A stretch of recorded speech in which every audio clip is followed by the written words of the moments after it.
Now weather with meteorologist Matt Hefner, certified by Weather 8 for the most accurate forecast in the Ozarks 7 years in a row. Well, the severe weather threat, it is here. It is here in Springfield. It is here in the Ozarks. You can see it on the Hy-Vee weather cam, just the amount of lightning that is flashing off behind me. And the main threat right now, we're not worried about tornadoes. The main threat we're worried about is damaging winds. Look at the wind reported that we're getting right now, 30 miles per hour. And I saw reports at the Springfield airport that had reported wind gusts at 45 miles per hour.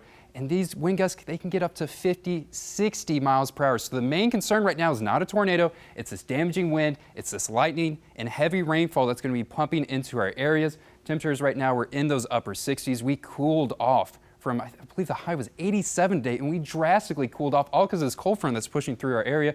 This is an image of a shelf cloud in Springfield, Missouri. You can see what's pushing into our areas. It's being lit up by all this lightning that's happening in the background. This is what we're concerned about. A lot of places over our area are under a severe thunderstorm warning. Basically, if you're to the south of Springfield, if you're to the south of I-44, this is what's going to be coming your way. People to the north of this is what you've already experienced. And a whole lot of people are without power. People in Hickory, Polk, St. Clair County, a whole lot of viewers are losing power because of this heavy rains and powerful damaging winds that are impacting the area and pushing through.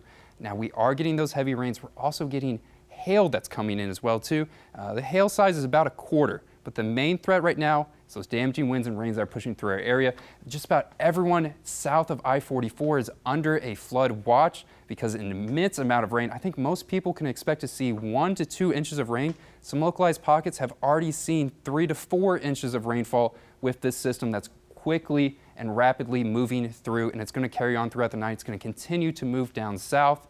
But the good news is the instability, it has started to decay. Earlier in this afternoon, we had those extreme values of instability. Now those instability values are starting to decrease. So as the night goes on, we're expecting things to get better, not worse. So that is the good news right now. Kind of the brunt of what you're seeing right now is the worst that it should get tonight.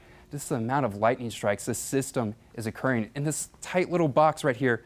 Over 300 lightning strikes in the last 10 minutes. You saw it on the Hy-Vee Tower weather cam. That was constantly lighting up. It was like a light show that was going off behind us. And this is the amount of rain that has been pushing through on the back half of this. Pockets have already experienced, up here close to Clinton, 4 inches of rainfall. You can see this corridor of 2 to 3 inches of rainfall. Places kind of on the outside of that corridor are seeing a little bit less, or more to a quarter, half inch of rain, but heavy, heavy rainfall is already causing some localized flooding in a whole lot of places. Now, we had tornado warnings in Hickory County, in St. Clair County, about 7 to 8 o'clock tonight. But since then, that threat of tornadoes has really diminished, and the main concern is those damaging winds are going to continue to push through our area tonight.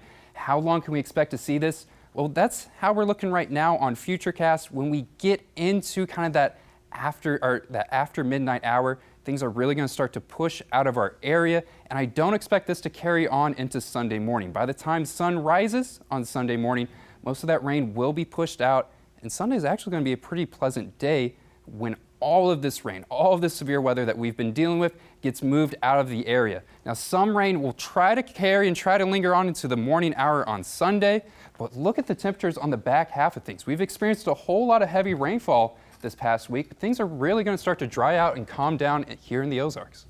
I was just looking at some of the power outages, Matt. It looks like in St. Clair County, for people who have Evergy, it looks like there's about 300 people without power. And then in Hickory County, I know you mentioned that was one of the other counties that is experiencing this severe weather. If they have Southwest Electric Cooperative, if that's what you use for your electric company, looks like about 230 people without power. So it might take a little bit. Obviously, we have to make sure those utility crews have to make sure it's safe for them to go out and fix the power. So we'll keep an eye on it.